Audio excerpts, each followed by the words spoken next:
الحمد للہ کفا وسلام علی عباده الذین اصطفى اما بعد قال اللہ تبارک وتعالی فی کلامہ المجید والفرقان الحمید بعد اعوذ باللہ من الشیطان الرجیم بسم اللہ الرحمن الرحیم یا ایہا الذین آمنوا اذا تداینتم بدین الی اجل مسمی فاکتبوہ ولیکتب بینکم کاتب بالعدل ولا یأبی کاتب ان یکتب کما علمہ اللہ فلیکتب الی آخر آیہ۔ عن ابی ہریرہ رضی اللہ تعالی عنہ یقول قال رسول اللہ صلی اللہ تعالی علیہ وسلم مطل الغنی ظلم رواہ البخاری۔ عن ابی بریرۃ الاسلمی رضی اللہ تعالی عنہ عن النبی صلی اللہ تعالی علیہ وسلم قال من انذر مؤسرا کان له بكل یوم صدقہ ومن انذرہ بعد حلہ کان له مثلہ فی کل یوم صدقہ رواہ ابن ماجہ او کما قال علیہ الصلاۃ والسلام۔ اللہم صلی علی سیدنا محمد وعلی آل سیدنا محمد بارک وسلم۔ اللہم صلی علی سیدنا محمد وعلی آل سیدنا محمد بارک وسلم۔ اللہم صلی علی سیدنا محمد وعلی آل سیدنا محمد بارک وسلم۔ معزز سامعین کرام، ملت اسلامیہ کے عزیز نوجوان و بزرگان ملت، اللہ جل جلالہ و من والہ نے دین اسلام میں ہر مسئلے کا حل رکھا ہے، ہر طریقے کی رہنمائی رکھی ہے۔ انسانی زندگی میں پیش آنے والے ہر معاملے، ہر ملحرے، ہر مسئلے کا حل قرآن عظیم الشان اور احادیث مبارکہ میں موجود ہے۔ انہی معاملوں میں سے ایک معاملہ جو انسانی زندگی میں پیش آتا ہے وہ لین دین والا معاملہ ہے۔ لین دین کیسے ہونا چاہیے؟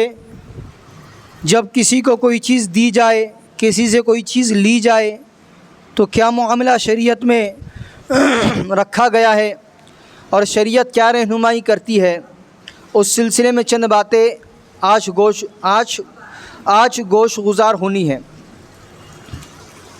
اللہ کے نبی صلی اللہ تعالی علیہ وسلم کی حدیث مبارکہ ہے، ابن ماجہ کی روایت ہے۔ حضرت بریدہ اسلمی رضی اللہ تعالیٰ عنہ روایت فرماتے ہیں کہ اللہ کے نبی صلی اللہ تعالی علیہ وسلم نے ارشاد فرمایا من انذر معسرا کان له بكل یوم صدقہ۔ جو بندہ کسی ضرورت مند کو، تنگ دست کو، حالات کے مارے کو اپنی دی ہوئی رقم میں وسعت دیتا ہے، سہولت دیتا ہے، موقع دیتا ہے، گنجائش دیتا ہے، ڈھیل دیتا ہے، تو اس کے لیے صدقے کا ثواب ملتا ہے۔ اس کو صدقہ کرنے کا ثواب ملتا ہے، ڈھیل دیے جانے پر، موقع دیے جانے پر، مہلت دیے جانے پر، سہولت دیے جانے پر۔ ومن انذرہ بعد حلیہ کان لہ مثلہ۔ موقع دے دیا، ٹائم دے دیا، وقت دے دیا، ایک متعینہ مدت جو طے شدہ تھی وہ آ گئی، اس کے باوجود سامنے والا دینے سے قاصر رہے، اس نے وہ رقم اس سے بن ہی نہیں پائی، جڑ ہی نہیں پائی، جمع ہی نہیں ہو پائی کہ وہ اس کو لوٹا پائے۔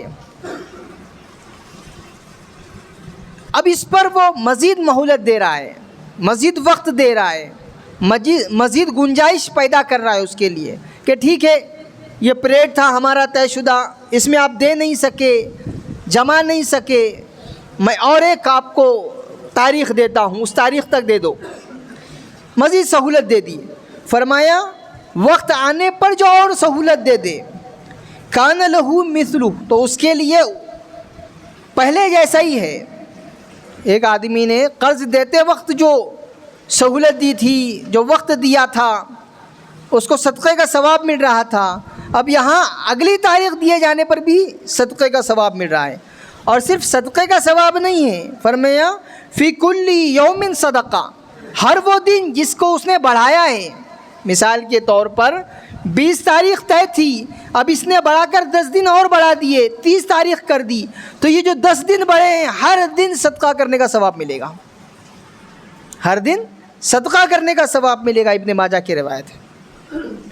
یہ تو ہو گیا ایک پہلو، ایک بازو.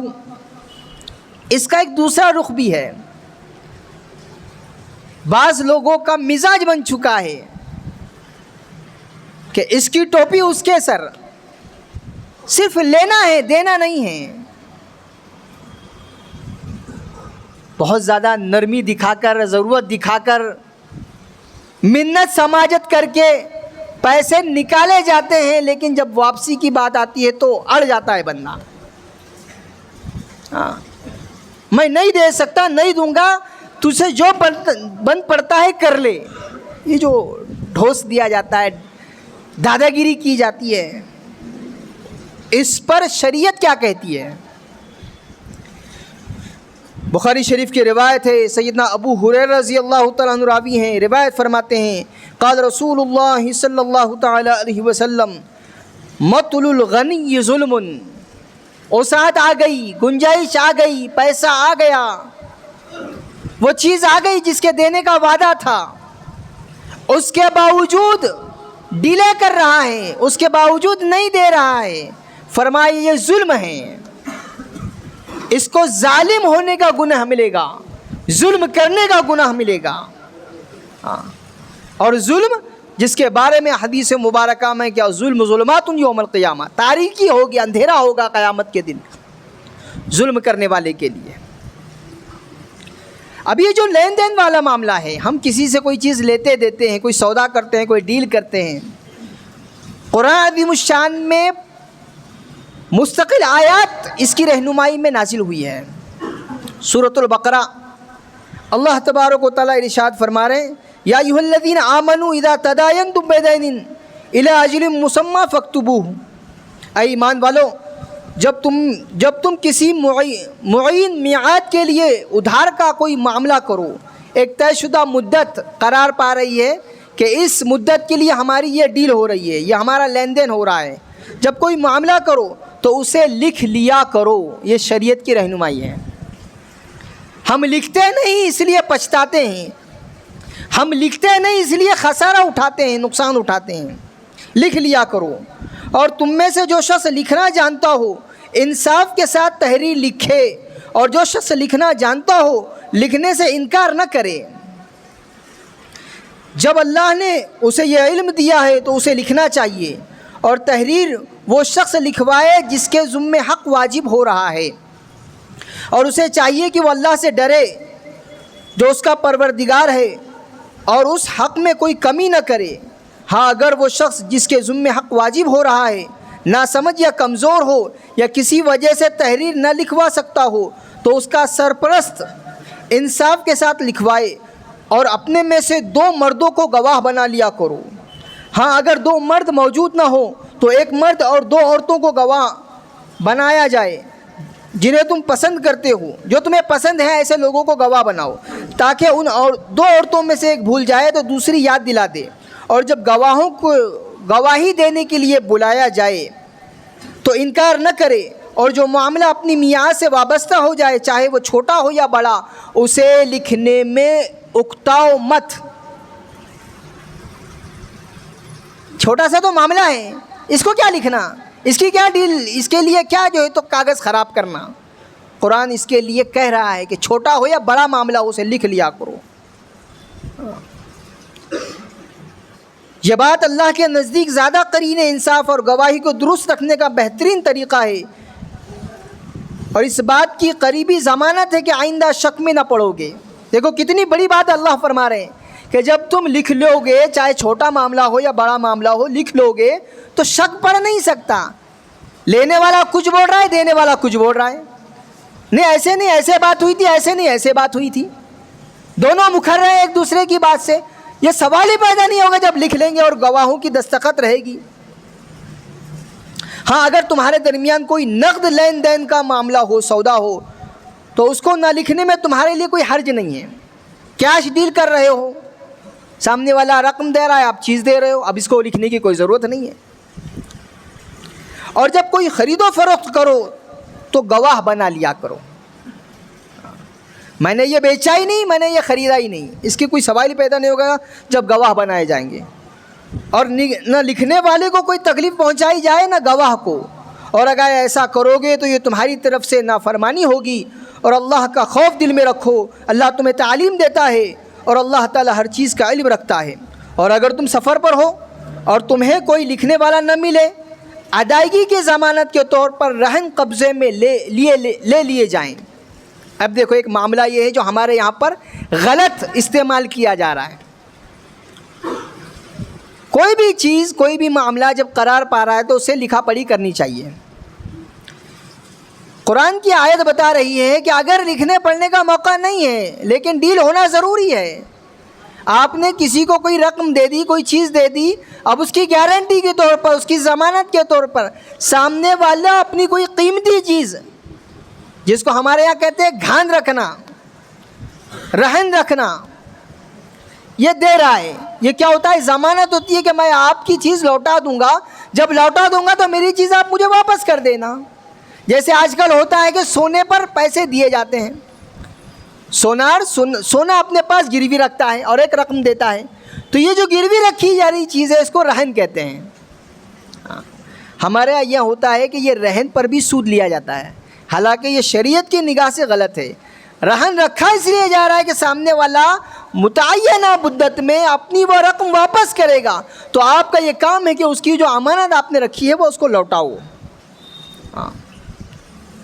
ہاں اگر تم ایک دوسرے پر بھروسہ کرو اور جس پر بھروسہ کیا گیا ہے وہ امانت کو ٹھیک ٹھیک ادا کرے, اور اللہ سے ڈرتے رہو جو اس کا پروردگار ہے, اور گواہی کو نہ چھپاؤ, اور جو گواہی کو چھپائے گناہگار دل کا حامل ہے. اور جو عمل بھی تم کرتے ہو اللہ تعالیٰ کو اس کی خوب خبر ہے, اللہ اس سے خوب واقف ہے.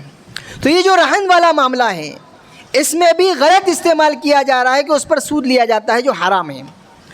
رہن کا معاملہ یہ ہوتا ہے کہ اپنی گارنٹی کے طور پر ایک قیمتی چیز سامنے والے کو دی جاتی ہے, وہ لینے کے بعد جب اس کی وہ رقم, اس کی وہ لی ہوئی چیز واپس کی جائے گی تو یہ رہن ہو بہو واپس ہوگا. یہاں ایسے نہیں ہو رہا ہے. تو یہ جو غلط طریقے سے ڈیل ہو رہی ہے, لین دین ہو رہا ہے, اس سے مسلمانوں کو خاص طور پر بچنا چاہیے. اور لین دین کے معاملے میں جیسے ابھی آپ نے احادیث مبارکہ سنی, قرآن کریم کی آیات کا ترجمہ سنا, کتنی صاف وضاحت کے ساتھ قرآن بتا رہا ہے. لین دین میں لکھا پڑھی ہمارے یہاں ہوتی ہی نہیں ہے, اور اس کو برا مانا جاتا ہے. ارے سامنے والا میرا بھائی ہے, میرا رشتہ دار ہے, میرا جان پہچان والا ہے, میرا جگری دوست ہے, میں لکھا پڑھی کیسے کروں؟ قرآن کہہ رہا ہے کرو. بہت سارے نقصانات سے بندہ بچ جائے گا اگر یہ قرآن پر عمل کرے گا, یہ حدیث پر عمل کرے گا. اس میں اعتماد کی شکنی نہیں ہے, اعتماد ٹوٹ نہیں رہا ہے, بلکہ قرآن پر عمل کرنے کی وجہ سے آگے آنے والے وقت میں افسوس سے, نقصان سے بندہ بچ پا رہا ہے. کوئی بھی چیز, کوئی بھی ڈیل ہو, جب اس کو لکھا پڑھا جائے گا تو صاف ستھرا معاملہ ہوگا. دونوں فریقین میں سے, دونوں جانب میں سے کسی کو بھی کوئی نقصان نہیں ہو سکتا. اور اس میں بتلایا گیا ہے کہ لکھائی جاتی ہے, اس کو بھی کچھ پیسے دے کے غلط چیز لکھا دی, اس سے بھی منع کیا گیا ہے. گواہ طلب کیے جا رہے ہیں, گواہ جھوٹ بول رہے ہیں, اس سے بھی منع کیا جا رہا ہے. یہ جتنے بھی معاملات ہیں شریعت کی رہنمائی میں اگر قرار پائے اور شریعت کی رہنمائی میں اگر انجام پائے تو خصوصاً مسلمان ان کو ترقی کی راہوں پر گامزن ہونے سے کوئی نہیں رک سکتا. یہ نقصان اٹھا ہی نہیں سکتے, یہ اپنا نقصان کر ہی نہیں سکتے اگر قرآنی آیات پر, احادیث مبارکہ پر عمل ہو. ہمارا کوئی معاملہ ہو رہا ہے, چھوٹا ہو یا بڑا ہو, ہمیں سب سے پہلے شریعت دیکھنی ہے, اللہ کا کلام دیکھنا ہے, اللہ کے نبی صلی اللہ تعالیٰ علیہ وسلم کی مبارک تعلیمات دیکھنی ہے, اس کی رہنمائی دیکھنی ہے, اس کے ساتھ ہم کو چلنا ہے. جب بھی کوئی معاملہ ہو, میرا, آپ کا اور ہمارے مسلمان بھائیوں کا کوئی بھی معاملہ, چاہے گھر کا ہو باہر کا ہو, دوست احباب کا ہو، رشتہ داروں کا ہو، اعزا و اقارب کا ہو، چاہے جس کا بھی معاملہ ہو، اس کو لکھ لینا چاہیے. لکھا پڑھی ہو، دو گواہ، ان کی سائن، ان کی دستخط کے ساتھ کہ دیکھو یہ معاملہ طے ہوا، اس پر یہ گواہ ہیں. اور اس کے لیے بھی گنجائش رکھی گئی کہ وقت پر 2 مرد گواہ نہیں مل رہے تو 2 عورتیں ہو جائیں، 1 مرد ہو جائیں، یہ گواہی دیں گے. جب بھی کبھی گواہی کے لیے ان کو بلایا جائے گا کہ آپ موجود تھے، آپ کو معلوم ہے کہ معاملہ کیا ہوا تھا، کیسے ہوا تھا، اور وہ ٹھیک بتانے کے پابند ہوں گے. وہ گواہی کو گھٹا بڑھا نہیں سکتے، چھپا نہیں سکتے. اس آیت کی تفسیر میں مفتی تقی عثمانی صاحب نے بہت پیاری اور اچھی بات لکھی ہے. فرمایا قرآن کریم کی سب سے طویل آیت ہے، اس میں سود کی حرمت بیان کرنے کے بعد ادھار کے لین دین کی بابت فروخت کے سلسلے میں اہم ہدایات دی گئی ہے، جن کا مقصد یہ ہے کہ تمام معاملات صفائی کے ساتھ ہوں. اگر کوئی ادھار کسی کے ذمے واجب ہو رہا ہے تو اسے ایسی تحریر لکھنی یا لکھوانی چاہیے جو معاملے کی نوعیت کو واضح کر دے. اس تحریر سے پوری بات لاکھوں لپیٹ کے بغیر لکھنی چاہیے. جو کوئی بات معاملہ طے ہو رہا ہے بغیر کسی لاو لپیٹ کے اس کو لکھنا چاہیے. اور کسی کا حق مارنے کے لیے تحریر قطر و پیبند سے پرہیز کرنا چاہیے. جب کوئی لکھا پڑھی ہو رہی ہے، جو معاملہ جیسے طے ہو رہا ہے ویسے لکھنا ہے. کسی کا نقصان کرنے کے لیے ہیر پھیر اس میں کی جا رہی ہے، کچھ ایسے کنڈیشن ڈالے جا رہے ہیں جس کا پورا ہونا ہی ممکن نہیں ہے، سامنے والے کا نقصان ہو سکتا ہے، وہ خسارے میں پڑ سکتا ہے. فرمایا اس سے بھی پرہیز کرنا چاہیے، اس سے بھی بچنا چاہیے کہ نقصان کسی کا نہ ہو. اور شریعت کی تعلیمات پر عمل سے نقصان ہوگا ہی نہیں. اس لیے اس پر امت مسلمہ کو، خصوصاً مسلمانوں کو غور کرنا چاہیے کہ ہمارے ہر معاملے میں، جیسے ابھی بھی بتا رہا ہوں پھر ایک بار تاکید کے طور پر، کہ ہمارے ہر معاملے میں ہم لکھا پڑھی سے کوسوں دور رہتے ہیں. کوئی بھی معاملہ ہمارا ہو ہمیں لکھنا ہے. اور قرآن کہہ رہا ہے لکھو، قرآن کہہ رہا ہے لکھو. جب قرآن کی تعلیمات ہے، اللہ کا فرمان ہے، تو آدمی نقصان اٹھائے گا ہی نہیں، خسارہ اٹھائے گا ہی نہیں، اسے فائدہ ہی فائدہ ہوگا. اور آپسی تنازع، آپسی جھگڑے ختم ہوں گے. لین دین کے جو جھگڑے ہوتے ہیں، مال کی بنیاد پر جو جھگڑے ہوتے ہیں، پراپرٹی کے بنیاد پر جو جھگڑے ہوتے ہیں، یہ سارے جھگڑوں کا خاتمہ ہو جائے گا اگر لکھا پڑھی کو ہم عام رواج دیں گے. کوئی کسی سے جھگڑے گا نہیں، کسی کا کسی سے کوئی تنازع نہیں ہوگا، کوئی جھگڑا نہیں ہوگا اگر لکھا پڑھی ہو جائے گی. تو ہونا چاہیے. اور ہمارے سارے عافیت بھرے معاملوں کا حل شریعت کی ان تعلیمات میں ہے، ان آیات میں ہے. اللہ عمل کی توفیق عطا فرمائے اور ہمیں اپنے ہر معاملے کو، زندگی کے ہر زاویے کو، ہر مسئلے کو قرآن و سنت کی روشنی میں حل کرنے اور کرانے کی توفیق عطا فرمائے. وآخر دعوانا ان الحمد للہ رب العالمین والصلاة والسلام علی سید الانبیاء والمرسلین صلی اللہ تعالی علیہ وسلم.